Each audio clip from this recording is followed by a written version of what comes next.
It's hard to fathom how difficult it must have been for you to rewrite a Black Panther sequel suddenly without Black Panther. Yeah. I mean, were there ever points where you didn't even know if you could do this or Yeah, should do yeah, this? yeah, totally. You run the whole gamut, you know, like, Yeah. cause the first thing we were dealing with was shock, you know what I'm saying? Yeah. And then coming out of shock, it was like, man, I didn't want to feel how I was feeling, you know what I mean? If that makes sense. And, Yeah. So I thought a lot of irrational thoughts, you know, but thankfully I had the time to let those thoughts pass and reflect and think about what was right and what he would want, you know. Yeah. There's no way to call him and ask him, you know what I'm saying? But I actually think like he communicated what he wanted to tell us through his actions. Mm-hmm. Yeah. You know, and I was trying to listen to that, interpret that, and then it made the call to keep going. I don't think there's any doubt he would have wanted you to keep going. You know, I was telling Nate the story like of being with him on opening night of the first movie. And we were at the dime trying to celebrate, and he's in the corner on his phone the whole time. I'm going over to give him shit, you know, for being antisocial. Yeah. He's just tracking the box office numbers. Every once in a while, he'd go show us. I mean, it just meant so much to him for what it meant for the culture, you know. Yeah. He knew what it was gonna be. He was the only one who knew what it was gonna be. Yeah. While we were making it, and he would say that to me, and you know, I was convinced I was gonna get fired on that movie, like because we were falling behind. Like, you know, from my vantage point, I was like, oh, we're not doing well. And he was like, bro, you was like, man, you killing it, man. Nobody's firing you. You know what I mean? Like I'm not gonna let that happen. You know? Yeah. Like you're like a hand on the shoulder kind of thing. And he would come out and say, yo, nobody's gonna believe this. They're not gonna be ready for this. This is Star Wars. He'll say that, man. This is Star Wars. Look at this.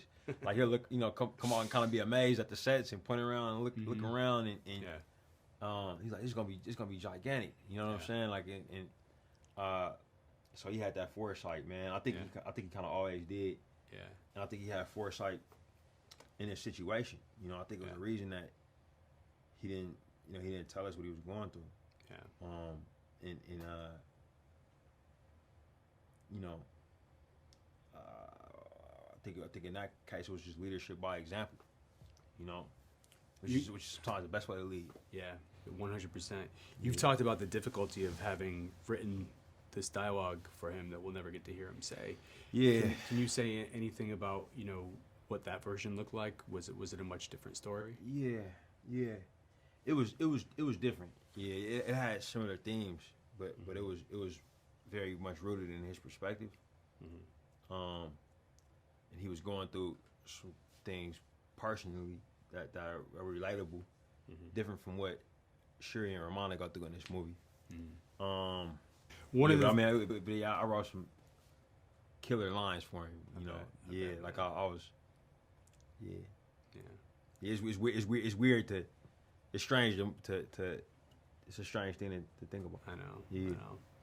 One of the things that the first movie did so effectively, that you did so effectively on the first one, was compare and contrast the African experience and the African American experience in worldview.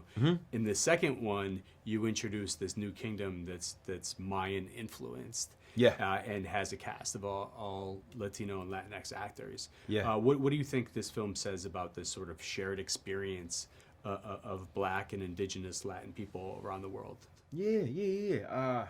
Yes.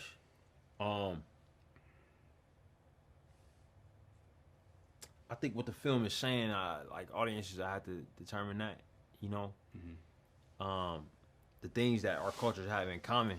You know, I think it's been much discussed and much written about. You know, and what transpired on the continent of Africa. If you think about what transpired in the Americas, you know, you'll also see similar things. But I think with the film, is about, man. And like it's interesting too, man, because like a lot of conflict is this way where you got groups of people that kind of want the same thing for themselves. Yeah. You know, like whether it's a piece of land, whether it's the ability to do a certain thing, or some type of resource in that land. You know what I'm saying? It boils down oftentimes to two groups wanting the same thing. Yeah. You know, and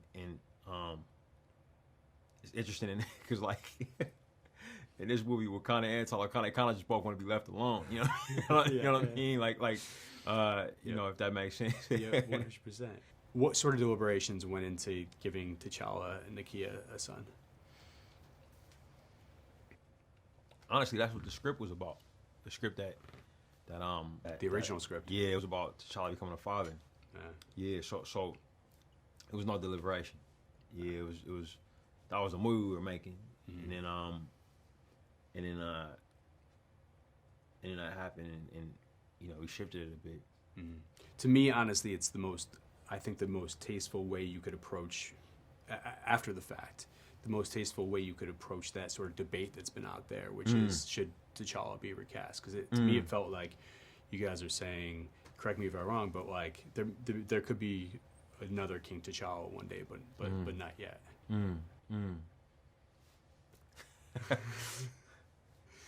Yeah. Yeah. I'll take that.